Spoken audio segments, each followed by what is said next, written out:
আলাইকুম প্রিয় দর্শক, প্রিয় বন্ধুরা, এই যে দেখেন আমরা এখন যেটাকে বলা হয় বোরো ধান, কেউ বলে ইরি ধান, সে ধানের চারা অলরেডি ফেলানো শুরু হয়ে গেছে। আমারগুলো এই যে দেখেন এগুলো আমার চারা আমি ফেলে দিছি। এই যে এরকম হয়েছে। এই যে আমাদের বোরো ধানের চারা, ওই যে ওটা যেটা দেখতেছেন কালো, ওটা হলো আমার চাচার এবং আমার চাচাতো ভাই, ওরা দুই বাপ ছেলে ফেলছে এখানে। তো আমাদের বোরো ধান যথারীতি ভাই শুরু হয়ে গেছে আমাদের কার্যক্রম।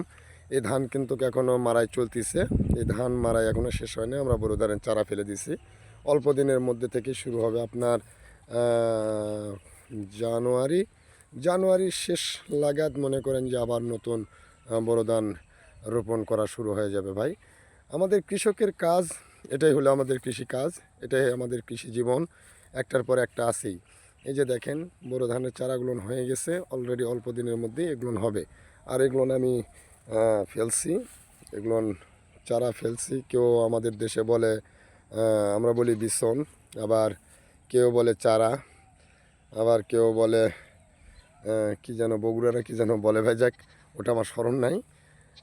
সেটাই। আর এই যা আমরা ফেলতেছি, এই যে দেখেন ইনশাল্লাহ সব মিলিয়ে আমাদের কৃষি জীবন, আপনারা দোয়া করেন আমরা যেন ভালো থাকতে পারি ইনশাল্লাহ।